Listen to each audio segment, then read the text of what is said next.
Assalamualaikum warahmatullahi wabarakatuh. Waalaikumsalam warahmatullahi wabarakatuh. Apa kabar anak-anak? Baik. Oke, perkenalkan samping Bapak ada Kak Rayu dulu dengan Bapak sendiri. Bapak akan mempresentasikan untuk materi IPA ya, mengenai gaya dan gerak. Oke. Sebelumnya biar semangat kita terus semangat yuk. 1, 2, 3. Tepuk semangat.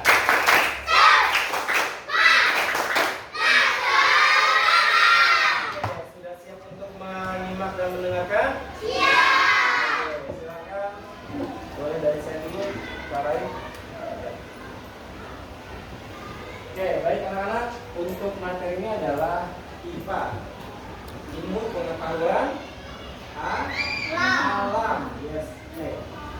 Oke, di sini adalah mengenai gaya dan gerak. Ada yang tahu gak gaya dan gerak?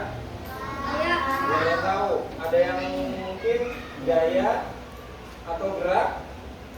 Oke, baik, akan Bapak jelaskan ya. Oke, di sini apa itu gaya? Gaya adalah definisinya adalah dalam kehidupan sehari-hari, gaya adalah dorongan atau tarikan yang dapat mengubah gerakan atau bentuk benda. Ya. Kemudian meskipun tidak terlihat gaya, dapat dirasakan saat kita mendorong kursi atau menarik tali. Tahu kan? Kalau mendorong kursi atau meja, kita mendorong pasti ke depan. Kalau menarik pasti ke belakang ya.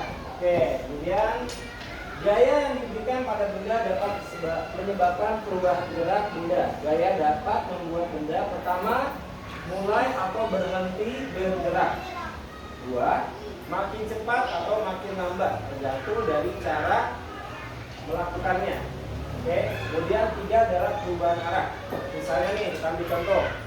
Meja yang ada di sana, Bapak geser ke sini, pasti akan berubah tempat ya?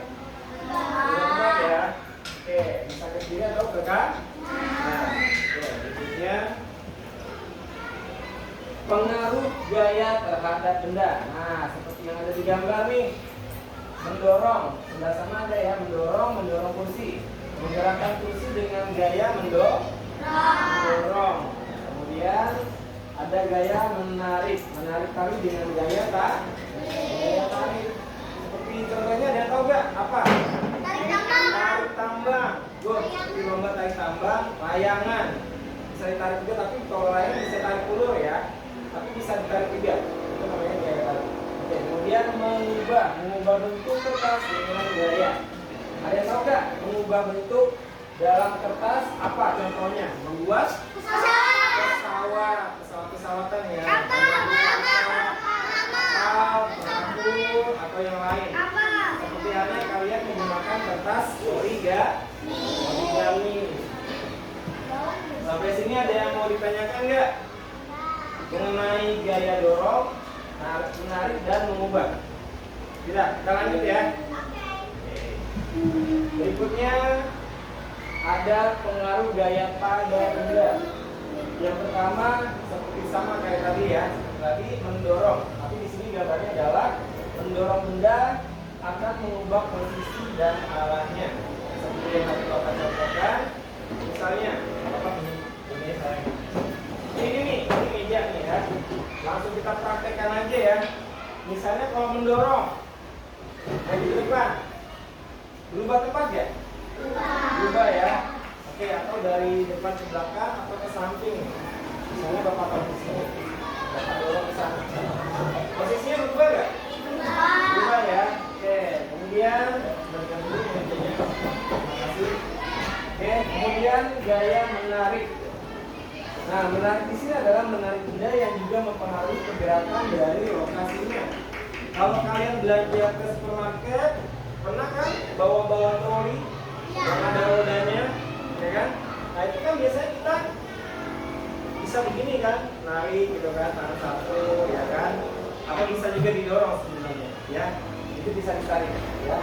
Kemudian menendang seperti halnya pada permainan sepak bola.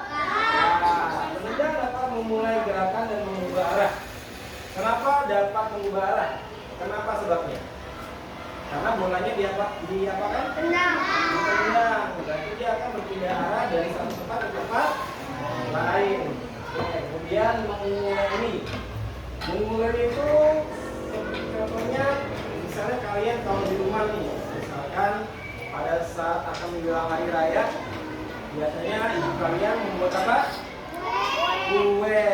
Biasanya lihat nggak? Ada adonan, ya adonan nanti diulangi, ya. Nah kemudian dibentuk, itu namanya mengulangi, mengubah bentuk adonan secara efektif. Misalnya dari adonan yang besar sebaskom, nanti akan jadi kecil-kecil tuh, misalnya buat kue nastar, ya kan? Pernah lihat kan? Oke. Berikutnya apa itu gerak? Tadi kan gaya. Kalau gaya adalah perubahan posisi suatu benda dari titik keseimbangan awalnya terhadap titik acuan. Ya, berarti dari satu titik ke titik lain maksudnya. Yaitu dipengaruhi gaya. Benda bergerak karena adanya gaya yang bekerja padanya. Maksudnya pada benda yang dimaksud di sana contohnya mobil. Benda tidak dapat berhenti atau mengubah arah tanpa adanya gaya luar. Ya, contohnya mobil ini yang bergerak bisa maju mundur karena menggunakan adanya gerak pada benda tersebut. Oke, sampai sini ada yang mau ditanyakan? Oke, tidak ada ya. Oke, boleh Karai dilanjutkan. Oke, sekarang lanjut ya. Hubungan gaya dan gerak. Hubungan antara gaya dan gerak adalah bahwa gaya adalah penyebab gerak dan gerak adalah akibat dari adanya gaya. Gaya dan gerak terkadang gerak juga dikaitkan dengan materi gaya gesek, di mana permukaan yang kasar dapat menimbulkan suara gerak saat bergesekan. Contohnya, ini ada contohnya, gerak yang mungkin diajarkan di SD, bunyi dahan atau ranting pohon yang patah. Nah nih, pohon atau ranting yang jatuh pasti bunyinya kayak patah, ya. Jadi geprek. Nah, kedua, bunyi bambu yang terbelah. Nah, bambu dipotong, pasti bunyinya krek gitu ya, ke bawah. Jadi dua. Lanjut, yang ketiga, bunyi pintu atau lantai yang bergesekan saat dibuka atau diinjak. Pintu atau lantai kayu yang bergesekan saat dibuka atau diinjak itu pintunya apa namanya? Dia bergeser gitu. Atau lantai yang diinjak. Seperti di rumah kita kan didorong atau Ya. Juga lantai yang kayu. Nah, kan lantai kayu yang banyak kayu aja gitu. Kan lantai dasar. Lanjut yang keempat, bunyi geraham yang digerakkan. Ya, gini loh. Pasti bunyi kan? Digerakkan. menggerakkan gigi. Oke. Ayo. Jangan dulu ya. Pengaruh gaya pada arah gerak. Gaya dapat mengubah arah gerak benda. Contoh, contohnya seperti bola permainan bowling. Nah, itu kan ada apa namanya ini? Ada medianya. Enggak, apa namanya? Ada yang tahu itu namanya apa? Apa? Kita anggap aja itu bowlingnya dan itu media untuk dijatuhkan. Ya, boleh jadi boleh digiring-giringin Dingin ya. dan bubar semua. Akan terjatuh semua maksudnya ya. Pernah lihat permainan bola bowling kan? Nah, caranya dilempar atau digulingin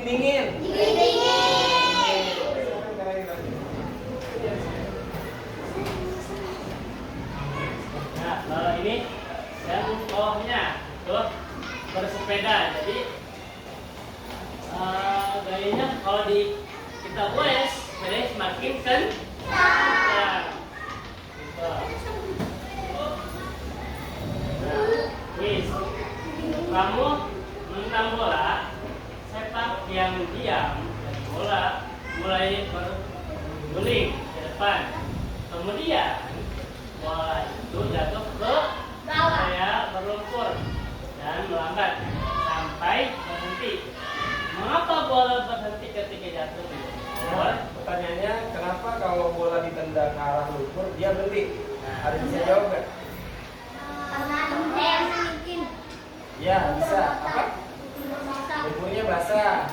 Bisa nggak Karai? Pengaruhnya? Bisa, karena bola itu kena air jadi melambat. Ya, atau karena ada lumpur jadi dia otomatis mengurangi Kecepatan jadi bolanya dan berlinding. ya dan terhambat oleh lumpur itu ya misalnya ya. Ya, paham ya Mas kita? Ya. Oke. Ada contoh lain Karai mungkin selain itu? Seperti Melempar ya, melempar bola bisa ya, melempar bola misalnya lagi melempar bola nih, tiba-tiba bolanya harusnya kalau jatuh ke lapangan yang bersih atau kering, dia akan menggelinding kan. Tapi kalau dia misalnya jatuh di antara semak-semak, bolanya akan berhenti nggak? Karena tertahan atau terhambat adanya media lain, rumput-rumput misalnya seperti itu. nah, berarti jawabannya. Wih, bola berhenti karena lumpur menciptakan gesekan atau gaya bekerja berlawanan dengan arah pada pergerakan bola. Nah, jadi pada saat bola itu berhenti ke lumpur, itu terjadinya penciptaan gesekan benda, ya gesekan gaya tidak berlawanan dengan arah pada pergerakan bola. Jadi pada arus bolanya melesat kencang, ada rumput atau lumpur dia akan berhenti, dia nggak bergerak lagi, gitu ya. Oke, silakan. Nah, kesimpulan. Gaya sebagai penyebab gerak. Kedua, gerak sebagai akibat gaya. Tiga, gaya atau tarikan teman dapat membuat benda yang tadinya diam menjadi bergerak. Gerak adalah perpindahan tempat suatu benda akibat adanya pengaruh gaya. Oke. Terima kasih Kak Rai. Anak-anak di sini kesimpulannya adalah gaya adalah sebagai penyebab gerak. Jadi kalau tidak ada gaya, benda itu akan bergerak atau bisa? Tidak. Ya, kalau tidak ada gaya, tidak ada pergerakan ya. Misalnya ada bola, dilihatin aja, nggak dia apa-apain, bergerak nggak? Tidak ya, kecuali ditendang ya, ditendang, terus dia akan bergerak. Ya, kemudian gerak sebagai akibat gaya. Ya, maksudnya akibat gaya dorong itu akan gerak, sama halnya seperti tadi meja. Kita dorong ke depan, dia akan berpindah tempat, ya, atau kita tarik juga bisa mejanya. Oke, kemudian kesimpulan dari gaya yang terakhir itu adalah tarikan atau dorongan dapat membuat benda yang tadinya diam menjadi bergerak, bukan gerak sendiri ya. Jadi bendanya nggak gerak sendiri. Kalau misalnya bergerak sendiri, apa yang terjadi? Nangis. Oh nangis. Nangis. Ya otomatis kalian akan takut. Kenapa benda itu bisa bergerak, gitu ya? Harus ada medianya. Misalkan manusia, kita mendorong meja atau kursi, ya. Jadi gerak adalah perpindahan tempat suatu benda akibat adanya pengaruh gaya. Oke, sampai di sini apakah ada yang mau ditanyakan dari penjelasan Kak Rai dan Bapak? Tidak ada. Berarti tahu ya apa yang dimaksud dengan gaya dan gerak. Oke. Gimana Kak Rai? Cukup? Oke, kita akhiri. Sebelum kita akhiri, kita ucapkan alhamdulillah. Oke, terima kasih. Wabillahi taufiq wal hidayah. Assalamualaikum warahmatullahi wabarakatuh.